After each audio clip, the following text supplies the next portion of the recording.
കേരളം ഇതുവരെ കണ്ടതിൽ വെച്ച് ഏറ്റവും വലിയ വെടിക്കെട്ട് ദുരന്തത്തിനാണ് കൊല്ലം പറവൂർ പുറ്റിങ്ങൽ ക്ഷേത്രം സാക്ഷിയായത്. ഇന്ന് പുലർച്ചെ 3:30 ദുരന്തമുണ്ടായത്. ഉത്സവത്തോടനുബന്ധിച്ചുള്ള കമ്പപ്പുരയ്ക്ക് തീപിടിച്ചാണ് അപകടം.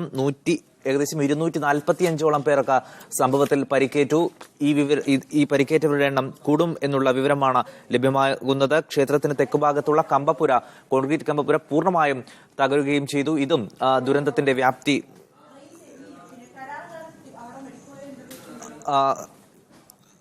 അപകടത്തിന്റെ വ്യാപ്തി കൂടുകയും ചെയ്തു.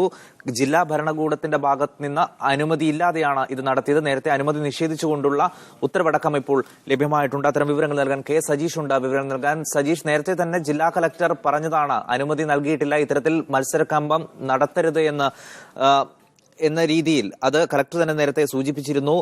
തിരുവിതാംകൂർ ദേവസ്വം ബോർഡിന്റെ പ്രസിഡന്റും ആ രീതിയിൽ തന്നെയാണ് ഇപ്പോൾ നമ്മളോട് പ്രതികരിച്ചത്. ഒരു ജാഗ്രത കുറവുണ്ടായിട്ടുണ്ട് ഇക്കാര്യത്തിൽ എന്നുള്ളത് അത് തന്നെയല്ലേ വ്യക്തമാകുന്നത്. ഈ അനുമതി ജില്ലാ കളക്ടറുടെ നിർദ്ദേശം മറികടന്നുള്ള ഒരു നടപടിയല്ലേ ഈ ദുരന്തത്തിന് ഇപ്പോൾ ഇടയാക്കിയത്?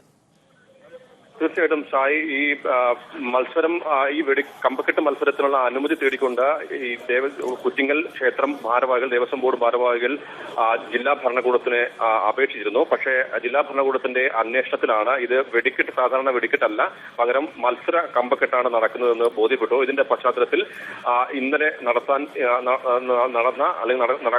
നടന്നിരുന്ന കമ്പക്കെട്ട് മത്സരത്തിന് അനുമതി നിഷേധിച്ചുകൊണ്ട് അഡീഷണൽ ജില്ലാ കളക്ടർ, ജില്ലാ മജിസ്ട്രേറ്റ് ഉത്തരവിട്ടിരുന്നു. ഈ ഉത്തരവിന്റെ പകർപ്പാണ് ഇപ്പോൾ പുറത്തു വന്നിരിക്കുന്നത്. അതായത് ഈ കമ്പക്കെട്ട് മത്സരം നടത്താൻ സർക്കാരിന്റെ യാതൊരു അനുമതിയുമില്ലായിരുന്നു. ഈ എല്ലാ നിയമങ്ങളും ലംഘിച്ചുകൊണ്ടാണ് ഇവിടെ കമ്പക്കെട്ട് മത്സരം നടന്നതെന്ന് വ്യക്തമാണ്.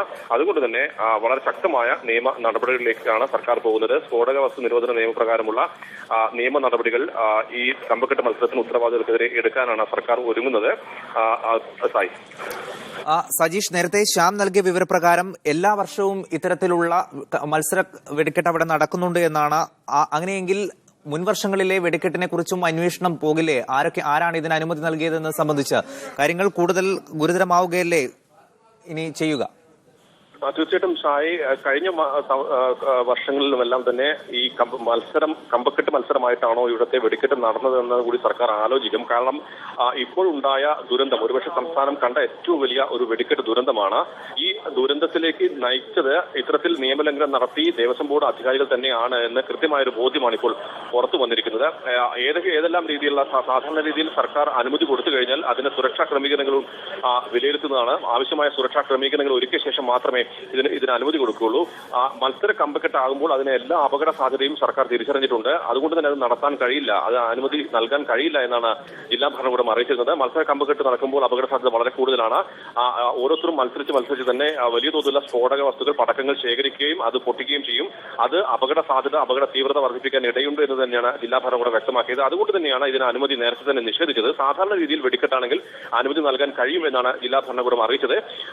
അതല്ല, വെടിക്കെട്ടല്ല, മത്സര കമ്പക്കെട്ടാണ് നടക്കുന്നതെന്ന് ബോധ്യമായ കാര്യത്തിൽ ഇതിന് അനുമതി നിഷേധിക്കുന്നു എന്നാണ് ജില്ലാ ഭരണകൂടം അറിയിച്ചത്. ഈ ക്ഷേത്രത്തിൽ അപകടം നടന്ന പുറ്റിങ്ങൽ ക്ഷേത്രത്തിൽ കഴിഞ്ഞ കാലങ്ങളിലും വലിയ തോതിലുള്ള വെടിക്കെട്ട് നടന്നിരുന്നു. ഒരു ദക്ഷിണ കേരളത്തിലെ ഏറ്റവും പ്രശസ്തമായ വെടിക്കെട്ട് നടക്കുന്ന ഒരു ക്ഷേത്രം കൂടിയാണ് പുറ്റിങ്ങൽ ക്ഷേത്രം. ദക്ഷിണ കേരളത്തിലെ ഏതാണ്ട് എല്ലാ ജില്ലകളിൽ നിന്നും ഈ വെടിക്കെട്ട് കാണാൻ നിരവധി ആളുകൾ എല്ലാ വർഷവും അവിടെ എത്തിച്ചേരാറുണ്ട്. ആ സാഹചര്യത്തിൽ കൂടിയാണ്, ഇന്നത്തെ ദുരന്തത്തിന്റെ പശ്ചാത്തലത്തിൽ കൂടിയാണ് കഴിഞ്ഞ വർഷങ്ങളിലും നടന്ന വെടിക്കെട്ടുകൾ, കമ്പക്കെട്ട് മത്സരങ്ങൾ നേരത്തെ തന്നെ അനുമതി വാങ്ങിയിരുന്നു, അല്ലെങ്കിൽ നിയമം ലംഘിച്ചുകൊണ്ടുള്ള ഒരു വെടിക്കെട്ടാണോ ഈ ക്ഷേത്രത്തിൽ നടന്നതെന്ന കാര്യം സർക്കാർ ആലോചിക്കുന്നത്. ഏതായാലും 2008 സ്ഫോടക വസ്തു നിരോധന നിയമപ്രകാരമുള്ള കേസ് ഇതിന് ഉത്തരവാദിത്തത്തിനെതിരെ സർക്കാർ എടുക്കുമെന്ന് ഉറപ്പാണ്. അതിനുള്ള നടപടികളിലേക്ക് സർക്കാർ പോയി കഴിഞ്ഞു. സജീഷ്, ഇപ്പോൾ കരാറുകാരനായ കഴക്കൂട്ടം സ്വദേശി ഉമേഷിനെതിരെ മാത്രമാണ് കേസെടുത്തു എന്നുള്ള വിവരം ലഭ്യമാകുന്നു. ഒരുപക്ഷെ വരും സമയത്ത് ക്ഷേത്ര ഭരണസമിതിക്കെതിരെ അടക്കം കേസെടുക്കേണ്ട രീതിയിലല്ലേ കാര്യങ്ങൾ പോകുന്നത്? അത് തന്നെ പറയേണ്ടി വരും. സാധാരണ രീതിയിൽ ഈ വെടിക്കെട്ട് മത്സരത്തിൽ അല്ലെങ്കിൽ കമ്പക്കെട്ട് മത്സരത്തിലുള്ള വെടിക്കെട്ടിനോ ഉള്ള അപേക്ഷ നൽകേണ്ടത് ക്ഷേത്രം ഭാരവാഹികളാണ്, ഉത്സവ കമ്മിറ്റി നടത്തിപ്പുകാരാണ്. നിലവിൽ ഈ കരാർ നൽകിയ ആൾക്കാർക്കെതിരെ മാത്രമാണ് കേസെടുത്തത്. പക്ഷേ ഇപ്പോൾ സർക്കാർ പുറത്തുവിട്ട രേഖകൾ പ്രകാരം ഇതിന് അനുമതി തേടിക്കൊണ്ട് ഉത്സവ കമ്മിറ്റി അപേക്ഷ സമർപ്പിച്ചിരുന്നു. ആ അനുമതി സർക്കാർ നിഷേധിച്ചിരുന്നു. വെടിക്കെട്ടല്ല, സാധാരണ രീതിയിലുള്ള വെടിക്കെട്ടല്ല, കമ്പക്കെട്ട് മത്സരമാണ്. അപകട സാധ്യത വളരെ കൂടിയ കമ്പക്കെട്ട് മത്സരമാണ് വെടിക്കെട്ടാണ് നടക്കുന്നത്. അതുകൊണ്ട് അതിന് അനുമതി നൽകാൻ കഴിയില്ല എന്ന് സർക്കാർ നേരത്തെ തന്നെ ഉത്തരവ് പുറപ്പെടുവിച്ചു. ഇതെല്ലാം മറികടന്നുകൊണ്ട് ഉത്സവ കമ്മിറ്റി കമ്പക്കെട്ട് മത്സരവുമായി മുന്നോട്ട് പോവുകയായിരുന്നു. അതാണ് ഇത്ര ഒരു വലിയ ദുരന്തത്തിലേക്ക് നയിച്ചത്. അതുകൊണ്ട് തന്നെ കർശനമായ നിയമ നടപടികളിലേക്ക് തന്നെയാണ് സർക്കാർ പോകുന്നത്. ഉത്സവ കമ്മിറ്റി ഭാരവാഹികൾക്കെതിരെ ഒരുപക്ഷെ കൊലക്കുറ്റത്തിനടക്കമുള്ള കേസുകൾ എടുക്കും. സ്ഫോടകവസ്തു നിരോധന നിയമപ്രകാരമുള്ള കടുത്ത നിയമ നടപടികളിലേക്ക് സർക്കാർ പോകുന്നു എന്നാണ് ലഭിക്കുന്ന വാർത്തകൾ. റൈറ്റ്, കെ സജീഷാണ് വിവരങ്ങൾ നൽകിയത്. മത്സര കമ്പവെടിക്കെട്ടിന് അനുമതി നിഷേധിച്ചുകൊണ്ട് ജില്ലാ ഭരണകൂടം നൽകിയ ഉത്തരവിന്റെ പകർപ്പാണ് ഇപ്പോൾ പുറത്തു വന്നിരിക്കുന്നത്. ആ ദൃശ്യങ്ങളാണ് പ്രേക്ഷകർ കാണുന്നത്. അപകട തീവ്രത കൂടിയ ഇത്തരം മത്സരകമ്പത്തിന് അനുമതി നൽകാൻ കഴിയില്ല എന്ന് രേഖാമൂലം തന്നെ ക്ഷേത്ര ഭരണസമിതിയെ ഭരണകൂടം അറിയിച്ചിരുന്നു. ആ മുന്നറിയിപ്പ്, ആ നിർദ്ദേശം അവഗണിച്ചുകൊണ്ടാണ് ഇത്തരത്തിലുള്ള വെടിക്കെട്ടിലേക്ക് ക്ഷേത്രം ഭാരവാഹികൾ പോയത്, ക്ഷേത്ര ഭരണസമിതി പോയത്. ഇപ്പോൾ കരാറുകാരനെതിരെ മാത്രമാണ് കേസെടുത്തിട്ടുള്ളത്. കൂടുതൽ ആളുകൾക്കെതിരെയും ക്ഷേത്ര ഭരണസമിതിക്കെതിരെയും ഒരുപക്ഷെ ശക്തമായ നിയമ നടപടികൾ വരാനുള്ള സാധ്യതയാണ് ഇപ്പോൾ ഉള്ളത്. എന്തായാലും പ്രാഥമിക അന്വേഷണം, ഫോറൻസിക് വിദഗ്ധരടക്കം സംഭവസ്ഥലത്തെത്തി അന്വേഷണം നടത്തുന്നുണ്ട്. ക്ഷേത്ര പരിസരത്ത് നിന്ന് അമീനുണ്ട് തത്സമയം വിവരം നൽകാൻ. അമീൻ, എന്താണ് ഇപ്പോൾ അവിടുത്തെ അവസ്ഥ? നേരത്തെ ഫോറൻസിക് വിദഗ്ധരടക്കം സ്ഥലത്തെത്തി പരിശോധന നടത്തിയിരുന്നു. അത്തരം പരിശോധനകൾ പൂർത്തിയായോ? സായി, അത്തരത്തിലുള്ള പരിശോധനകൾ ഇപ്പോൾ പുരോഗമിച്ചുകൊണ്ടിരിക്കുകയാണ്. സുരക്ഷാ നടപടികളുടെ ഭാഗമായി ഇവിടെ തീ അണയ്ക്കുന്നത് മറ്റുള്ള പ്രശ്നങ്ങളൊക്കെ തന്നെ ഏതാണ്ട് പൂർത്തിയായിരിക്കുന്നു. ഇനി അന്വേഷണ ഉദ്യോഗസ്ഥർക്കും സുരക്ഷാ ഉദ്യോഗസ്ഥർക്കും മുന്നിലുള്ള ഏറ്റവും പ്രധാനപ്പെട്ട ദൗത്യം വിവിധ ആശുപത്രികളിലായി കഴിയുന്ന മൃതശരീരങ്ങൾ തിരിച്ചറിയുക എന്നുള്ള ഒരു ശ്രമകരമായിട്ടുള്ള വെല്ലുവിളി തന്നെയാണ് ഇനി അധികൃതർക്ക് മുന്നിലുള്ളത്.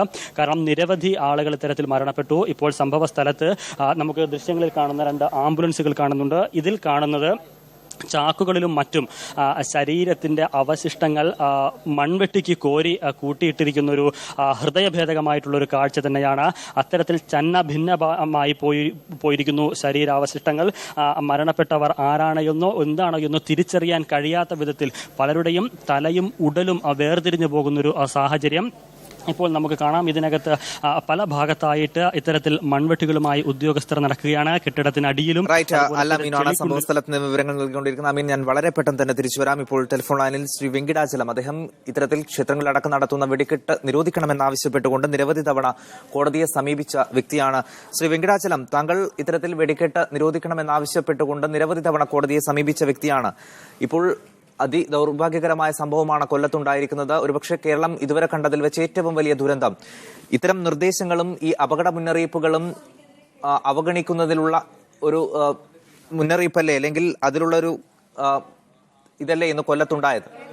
അതെ, ഈ അധികാരത്തിലുള്ള ഉദ്യോഗസ്ഥന്മാരും രാഷ്ട്രീയക്കാരും കൂടി ജനങ്ങളുടെ ആവേശം മുതലെടുത്ത് ഈ 15 കിലോന്റെ ലൈസൻസ് വെച്ച് മാത്രം വെടിക്കെട്ട് പൊട്ടിക്കുന്ന സ്ഥലത്തിന്റെ 100 മീറ്റർ അകലെ മാത്രം ആൾക്കാരെ നിർത്തി പൊട്ടിക്കണമെന്ന് നിരവധി വട്ടം ഹൈക്കോടതി മുന്നറിയിപ്പ് നൽകിയിട്ടുള്ള വിഷയത്തില് 50 മീറ്ററും 40 മീറ്ററും അടുത്ത് ജനങ്ങൾ നിൽക്കുകയും 300 മീറ്റർ ഹൈറ്റിൽ പോയിട്ട് പൊട്ടണ്ട അമിട്ട് നിലത്തെ വന്ന് പൊട്ടുന്ന തരത്തിലുണ്ടാക്കുന്ന തരത്തിലുള്ള ഭീകരവാദികളായിട്ടുള്ള വെടിക്കെട്ട് ലൈസൻസുകാരികളെ അനുവദിക്കുന്ന രീതിയിലും നടത്തിയിട്ടുള്ള വെടിക്കെട്ടാണ് ഇപ്പോൾ ഭീകര ദുരന്തമുണ്ടായിട്ടുള്ളത്. ഈ പുറ്റിങ്ങളൊക്കെ മത്സരമുണ്ട്, മത്സരം നടത്തിയ ഒരു സമ്മാനം കൊടുക്കാറുണ്ട്. വെടിക്കെട്ടിന് മത്സരം നടത്തുന്ന ഇന്ത്യയിൽ നിരോധിച്ചിട്ടുള്ളതാണ്. എല്ലാ കൊല്ലവും ഇതിന് ഭരണകൂടം കൂട്ടുവെക്കുന്നു. ജില്ലാ ഭരണകൂടം അനുമതി നിഷേധിച്ചു എന്ന് പറഞ്ഞാലും അവര് നടക്കുന്നത് നടന്നില്ല. ഭീകരമായിട്ടുള്ളൊരു ഭരണതരത്തിലുള്ളൊരു വീഴ്ച ഇതിൽ നടന്നിട്ടുണ്ട്. ഇവർ ഈ അന്വേഷണം നടത്തുന്നൊക്കെ പറഞ്ഞാല് ഈ വെടിക്കെട്ട് ലൈസൻസ് ഒളിവിൽ പോയാൽ അന്വേഷണങ്ങളൊക്കെ വായുവിൽ വിലയം പ്രാപിക്കും. ഈ തൃശ്ശൂർ പൂരത്തിനടക്കം നടത്തുന്ന വെടിക്കെട്ട് 40 മീറ്റർ അകലെയാണ് ജനങ്ങളെ നിർത്തുന്നത്. 100 മീറ്റർ അകലെ നിർത്തും എന്ന് ഞങ്ങൾ കൊടുത്ത ഹൈക്കോടതിയിലത്തെ കേസിൽ ജില്ലാ ഭരണകൂടം എഴുതി വെച്ച തൃശ്ശൂർ പൂരത്തിന്റെ വെടിക്കെട്ടിന് 40 മീറ്റർ അകലെ ജനം നിൽക്കും. 35 മീറ്റർ അകലെ 2 ജീവനുള്ള ആനകളെ നിർത്തും. അങ്ങനെ നിർത്തി തൃശ്ശൂർ നഗരത്തില് ഭീകരമായ ഭൂമി കുലുക്കവും ഉണ്ടാവുന്ന രീതിയിൽ നടത്തുന്ന പൂരം വെടിക്കെട്ടിനെ പോലുള്ളത് ഇനി നടത്താൻ ആരും ശ്രമിക്കാതിരിക്കട്ടെ എന്നാണ് ഞങ്ങൾക്ക് ഈ ഒരു ദുരന്തത്തിന്റെ പിന്നിൽ പറയാനുള്ളത്. ശ്രീ വെങ്കിടാചലം, താങ്കൾ നേരത്തെ സൂചിപ്പിച്ചതുപോലെ തന്നെ താങ്കളുടെ അടക്കം ഇടപെടൽ കൊണ്ട് നിരവധി നിർദ്ദേശങ്ങൾ കോടതിയുടെ ഭാഗത്ത് നിന്ന് തന്നെ ഉണ്ടായിട്ടുണ്ട്. പരിസര പ്രദേശങ്ങളിൽ ഇത്തരത്തിൽ വലിയ രീതിയിൽ വെടിക്കെട്ട് നടക്കുന്ന ഇത്ര ദൂരപരിധിക്കകത്ത് വീടുകളോ അല്ലെങ്കിൽ സ്കൂളുകളോ ഒന്നും ഉണ്ടാകാൻ പാടില്ല, ആൾതാമസം ഉണ്ടാകാൻ പാടില്ല എന്നതടക്കമുള്ള ശക്തമായ നിർദ്ദേശങ്ങൾ കോടതിയുടെ ഭാഗത്ത് നിന്നുണ്ടാകാറുണ്ട്. ഇപ്പോൾ സർക്കാരിന്റെ ഭാഗത്ത് നിന്ന് ഞങ്ങൾ അനുമതി നിഷേധിച്ചിരുന്നു എന്നുള്ള ഒരു വാദമാണ് നടക്കുന്നത്. പക്ഷേ ഈ ക്ഷേത്രത്തിൽ തന്നെ എല്ലാ വർഷങ്ങളും ഈ രീതിയിൽ മത്സര വെടിക്കെട്ട് നടക്കുന്നു എന്ന് പറയുന്നു. അതിന് അനുമതി നിഷേധിക്കുകയും ചെയ്തിട്ടുണ്ട്. വെറും അനുമതി നിഷേധിക്കൽ മാത്രമായി സർക്കാർ ഭാഗത്ത് നിന്ന് നടപടി ചുരുങ്ങുന്നതല്ലേ ഇത് വീണ്ടും ഇത്തരത്തിലുള്ള ദുരന്തങ്ങൾ ആവർത്തിക്കാനുള്ള കാരണം? അതെ, ഈ രാഷ്ട്രീയ പാർട്ടികൾക്ക് ഈ വെടിക്കെട്ട് നടത്തുന്ന ടീമുകളായിട്ടും ഉത്സവ സംഘാടകരായിട്ട് അന്വേഷിച്ച ബന്ധമുണ്ട്. അവരാണ് ഈ ജില്ലാ ഭരണകൂടം ഇത് അനുമതി നിഷേധിച്ചാലും വെടിക്കെട്ട് നടത്താനായിട്ടുള്ള രാഷ്ട്രീയപരമായിട്ടുള്ള ധൈര്യവും പിന്നീട് കേസ് വരില്ല എന്നുള്ളൊരു ധൈര്യവും കൊടുത്ത് വെടിക്കെട്ട് പൊട്ടിപ്പിക്കുന്നത് അവരാണ്. ഈ ജില്ലാ ഭരണകൂടം ഈ വെടിക്കെട്ട് നിരോധിച്ചാൽ അവിടെ വെടിക്കെട്ട് സാധനങ്ങൾ വന്ന് കൂട്ടിവെച്ച് കത്തിക്കാതിരിക്കാനായിട്ടുള്ള നടപടി അവരെടുക്കണം. നിരോധിച്ച സാധനം നടക്കുമ്പോ അത് കയ്യും കെട്ടി നോക്കിയിരിക്കുന്ന ജില്ലാ കളക്ടർ വെറും പ്യൂണിന്റെ പദവിക്ക് തുല്യമായിട്ടുള്ളൊരു പോസ്റ്റിലാണ് ഇരിക്കണതെന്ന് നമുക്ക് വിചാരിക്കേണ്ടി വരും. അങ്ങനെയുള്ള കളക്ടറെ അവിടെ വെച്ചോണ്ടിരിക്കുന്നത് തന്നെ ഈ തെരഞ്ഞെടുപ്പ് അടുത്ത ഈ സമയത്ത് ഭീകരമായിട്ടുള്ള നിയമവിരുദ്ധതയാണ്. ആംസ് ആക്ടും എക്സ്പ്ലോസീവ് റൂളും എക്സ്പ്ലോസീവ് സബ്സ്റ്റൻസ് റൂളും 100% പാലിക്കാനായിട്ട് നിർബന്ധിതമായിട്ടുള്ള സമയമാണ് ഈ തെരഞ്ഞെടുപ്പ് വിജ്ഞാപനം വന്നിട്ട് ബലപ്രഖ്യാപനം വരെയുള്ള സമയം. ഇവിടെ നമ്മൾ കാണുന്നത് ഈ തിരുവനന്തപുരം സംസ്ഥാനത്തിന്റെ ഭരണസ്ഥിരാ കേന്ദ്രമായിട്ടുള്ള തിരുവനന്തപുരത്തിന്റെ വളരെ അടുത്ത് കിടക്കുന്ന ഈ സ്ഥലത്ത് വർക്കല എന്നുള്ള ഈ കൃഷ്ണൻകുട്ടി എന്ന് പറയുന്ന ഒരാള് യുദ്ധരംഗത്ത് പൊട്ടിക്കുന്നത് പോലെയുള്ള സാധനങ്ങൾ ഇവിടെ കൊണ്ടു പൊട്ടിച്ചത് അതിഭയങ്കരമായിട്ടുള്ള നിയമവിരുദ്ധത തന്നെയാണ്. ഈ ഉത്സവ സംഘാടകരെയും ഈ വെടിക്കെട്ട് കലാകാരനെയും ഈ ജില്ലാ കളക്ടറെ അടിയന്തരമായിട്ട് അറസ്റ്റ് ചെയ്യണം.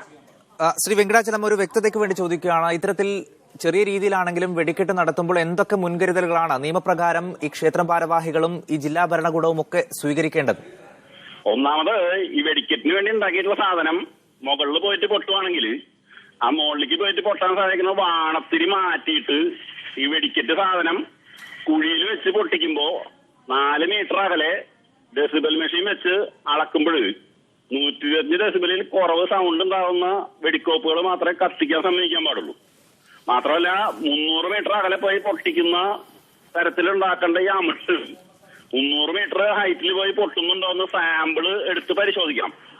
മാത്രമല്ല യഥാർത്ഥ ഫയർ വർക്സ് നടക്കുന്ന സ്ഥലത്തിന്റെ 100 മീറ്റർ അകലെന്ന് മനുഷ്യരെ മൊത്തം റീഹാബിലിറ്റേറ്റ് ചെയ്യണമെന്നാണ് പറഞ്ഞിട്ടുള്ളത്. വീടുകളുടെ ഉള്ളിൽ ഉണ്ടെങ്കിൽ വീടുകളിൽ നിന്ന് ആൾക്കാരെ മാറ്റണം. ഹോട്ടല് അതുപോലെ തന്നെ വേറെ ഓഫീസ് കെട്ടിടങ്ങളിൽ നിന്നൊക്കെ ആൾക്കാരെ മാറ്റണം. ലൈബ്രറി, ആശുപത്രി എന്നുള്ള രോഗികളടക്കം മാറ്റണം. പക്ഷെ ഇതൊന്നും കേരളത്തില് ഒരു സ്ഥലത്തും പാലിക്കപ്പെടാതെയാണ് ഈ സംഭവം നടക്കുന്നത്. കഴിഞ്ഞ ഈ മാസം 2-ാം തീയതി നെമ്മാറ വല്ലെങ്കിൽ വേലയ്ക്ക് നെമ്മാറക്കാരുടെ 5 ടയന നിലത്ത് വന്ന് പൊട്ടിയപ്പോ 15 മീറ്റർ അകലെ നിന്നിരുന്ന മനുഷ്യര് ഭീകരമായിട്ടുള്ള പരിക്കിന് വിധേയായിട്ടുണ്ട്. ഇതൊക്കെ കാണിക്കുന്നത് ഈ ജില്ലാ കളക്ടർ അടക്കമുള്ള ഉദ്യോഗസ്ഥന്മാര് അതുപോലെ തന്നെ പോലീസ് സൂപ്രണ്ട് ഇവർക്ക് 2 പേർക്കും ശമ്പളം കൊടുക്കുന്ന സർക്കാർ, ഇവരെ നിയന്ത്രിക്കേണ്ട ചീഫ് സെക്രട്ടറി, DGP അടക്കമുള്ള ഉദ്യോഗസ്ഥര് അവര് ഈ മരണത്തിനും ഈ ദുരന്തത്തിനും ഒന്നാം എതിർകക്ഷികളായിട്ട് കേസ് ചാർജ് ചെയ്യേണ്ടതാണ് അടിയന്തരമായിട്ടുള്ള ആവശ്യം. ശ്രീ വെങ്കടാചലം, ഇനിയിപ്പോൾ ഉത്സവ സീസണാണ് വരാൻ പോകുന്നത്. വിഷു അടക്കമുള്ള ആഘോഷങ്ങൾ വരാനിരിക്കുന്നു. അടിയന്തരമായി സർക്കാരിന്റെ ഭാഗത്ത് നിന്ന് എന്തൊക്കെ നടപടികളാണ് ഉണ്ടാകേണ്ടതെന്നാണ് താങ്കൾ പ്രതീക്ഷിക്കുന്നത്? ഈ പറഞ്ഞിട്ടുള്ള മുൻകരുതൽ വെച്ചിട്ടുള്ള പടക്കങ്ങൾ കത്തിക്കാവും. മാത്രമല്ല വിഷുവിന് ഉപയോഗിക്കുന്നതിൽ ചെന്നൈയിലേക്ക് ഈ ചൈനീസ് ക്രാക്കേഴ്സ് അനധികൃതമായി ഇമ്പോർട്ട് ചെയ്ത് തമിഴ്നാട്ടിൽ സൂക്ഷിച്ചിട്ടുണ്ടെന്ന് കേരളത്തിലെ പോലീസിന് തമിഴ്നാട് പോലീസും തമിഴ്നാട് ഹൈക്കോടതിയും മുന്നറിയിപ്പ് നൽകിയിട്ടുള്ളതാണ്. ഈ തമിഴ്നാട്ടിൽ സൂക്ഷിച്ചിട്ടുള്ള ഈ ചൈന എന്ന് പറഞ്ഞിട്ടുള്ള അനധികൃത പടക്കം ഏറ്റവും കൂടുതൽ ഉള്ളിലേക്ക് കേരളത്തിലേക്ക് വരാൻ സാധ്യത കൊല്ലം വഴിക്കാണ്.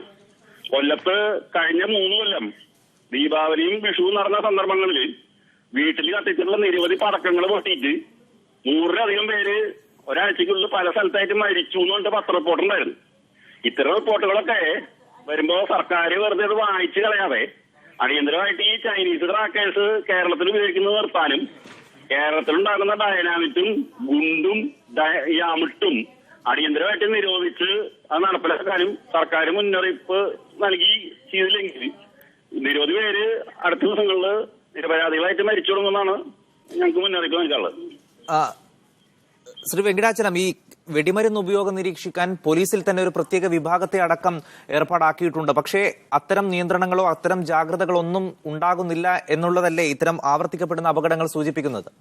ഈ സർക്കാർ ഹൈക്കോടതിയിൽ ഒരു കേസിൽ സബ്മിറ്റ് ചെയ്തിട്ടുള്ളത് ഈ സംസ്ഥാനത്ത് ഈ ബോംബ് ഡിറ്റക്ഷൻ സ്ക്വാഡിന്റെ നേതൃത്വം ഒരു ADGP ഏൽപ്പിച്ചിട്ടുണ്ടെന്നും ആ ADGP കേരളത്തില് എല്ലാ ജില്ലകളിലുള്ള പോലീസ് ചീഫുമാരെ ബന്ധപ്പെടുത്തി ഈ എവിടെ അനധികൃത പടക്കം ഉണ്ടാകുന്നോ അവരൊക്കെ 24 മണിക്കൂറിൽ പിടിക്കാനുള്ള സംവിധാനം ഉണ്ടാക്കിയെന്നാണ് പറയുന്നത്.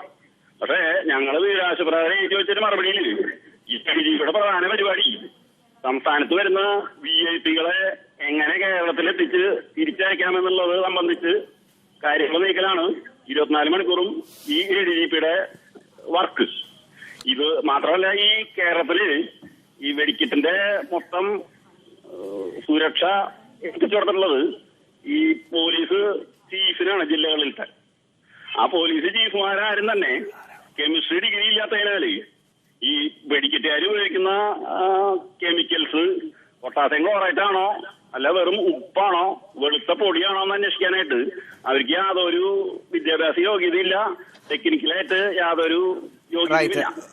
വ്യക്തമാണ്. വളരെ നന്ദി ശ്രീ വെങ്കിടാചലം, താങ്കൾ ഈ ഘട്ടത്തിൽ പ്രതികരിച്ചതിന്. നിയമപരമായ മുന്നറിയിപ്പുകളൊക്കെ അവഗണിച്ചുകൊണ്ടാണ് ഇത്തരത്തിലുള്ള വെടിക്കെട്ട് കേരളത്തിലുടനീളം നടത്തുന്നത്. സർക്കാരിന്റെ ഭാഗത്ത് നിന്നടക്കം ഇക്കാര്യത്തിൽ ജാഗ്രത കുറവുണ്ട്. അനുമതി നിഷേധിക്കൽ മാത്രമായി ജില്ലാ ഭരണാധികാരികളുടെ അടക്കം നടപടികൾ ചുരുങ്ങിപ്പോകുന്നു. കൂടുതൽ കാര്യക്ഷമമായ ഇടപെടലുകൾ ഉണ്ടായെങ്കിൽ മാത്രമേ ഇത്തരത്തിലുള്ള അപകടങ്ങൾ നിയന്ത്രിക്കാനാകൂ എന്ന് തന്നെയാണ് ഇതിനെതിരെ പ്രവർത്തിക്കുന്ന ആളുകൾ പറയുന്നത്. വളരെ പെട്ടെന്ന് തിരിച്ചുവരാം, ചെറിയ ഇടവേളയ്ക്ക് ശേഷം.